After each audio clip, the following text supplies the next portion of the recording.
இப்போ முட்டை குழம்பு செய்ய போகிறோம். அதுக்கு கடாய் சூடானதும் நல்லெண்ணெய் ஊற்றிக்க போகிறோம்.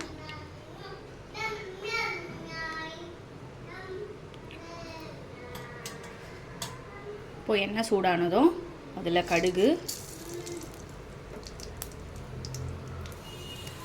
சீரகம், உளுந்து, கொஞ்சம் வெந்தயம்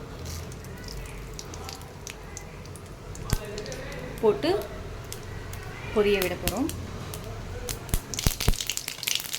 இப்போ பொரிஞ்சதும் பூண்டு,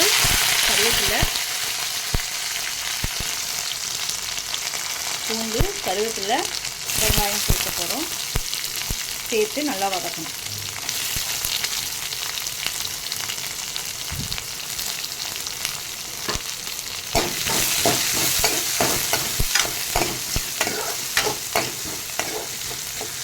இப்போ இதில் நான் ஒரு மீடியம் சைஸ் வெங்காயம் போட்டிருக்கேன், 10 பல் பூண்டு, ஒரு இனுக்கு கருவேப்பிலை போட்டிருக்கேன். தக்காளியும் ஒரு தக்காளி போட போகிறோம். வெங்காயம் நல்லா வதங்கிடுச்சு. இப்போது தக்காளி சேர்த்துக்கலாம்.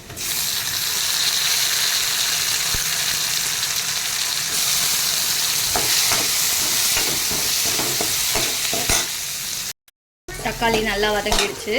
இப்போ இதில் கொஞ்சமாக தண்ணி சேர்த்துக்கலாம்.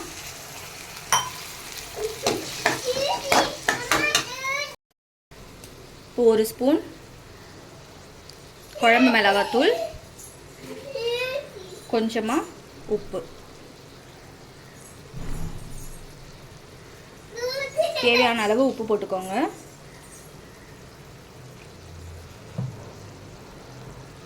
நான் மிளகாத்தூள் கொஞ்சம் எக்ஸ்ட்ரா போடுறேன், ஏன்னா தேங்காய் சேர்க்க போகிறோம். இப்போது இதை நல்லா கலந்து விட்டுக்கோங்க. இப்போது இதில் புளி ஊற வச்சுருக்கேன். இந்த புளி தண்ணியை வடிகட்டி சேர்க்க போகிறோம்.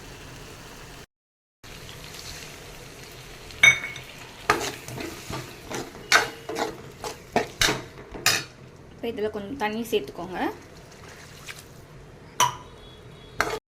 நல்லா கொதிக்குது.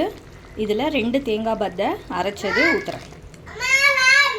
குழம்பு நல்லா கொதிக்குது. ஸோ இந்த ஸ்டேஜில் 3 முட்டை இந்த மாதிரி கீறி எடுத்து வச்சுருக்கேன். இதை நம்ம குழம்புல போட்டுடலாம்.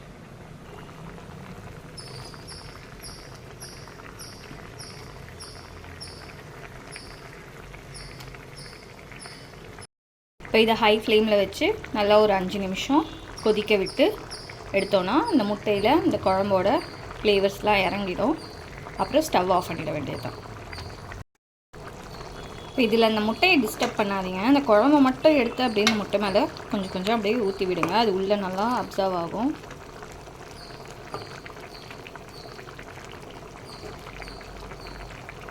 இது நல்லா டேஸ்டியாக இருக்கும்.